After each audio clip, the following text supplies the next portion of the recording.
એકવાર એક બાળક સ્કૂલેથી ઘરે આવીને માને લેટર આપે છે, જેના ટીચરે સ્કૂલમાંથી આપીને માને આપવા કહ્યું હોય છે.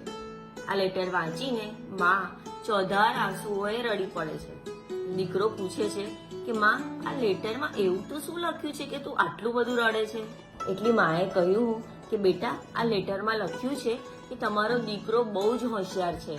અમારી સ્કૂલમાં એવા કોઈ ટીચર નથી કે જે એને સારી રીતે ભણાવી શકે, એટલે એને કોઈ બીજી સ્કૂલમાં મૂકો અથવા જાતે ભણાવો. આ સાંભળી દીકરો તો બહુ જ ખુશ થાય છે, પણ માં નક્કી કરે છે કે મારા દીકરાને હું જાતે જ ભણાવીશ. વર્ષો પછી આ દીકરો માની ટ્રેનિંગના લીધે બહુ મોટો માણસ બની જાય છે અને માં થોડા વર્ષો પછી મૃત્યુ પામે છે.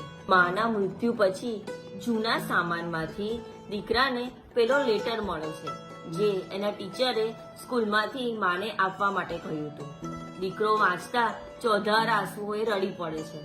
એમાં લખ્યું હતું કે તમારો દીકરો માનસિક રૂપે બીમાર છે, એ ભણી શકે એમ છે નહીં.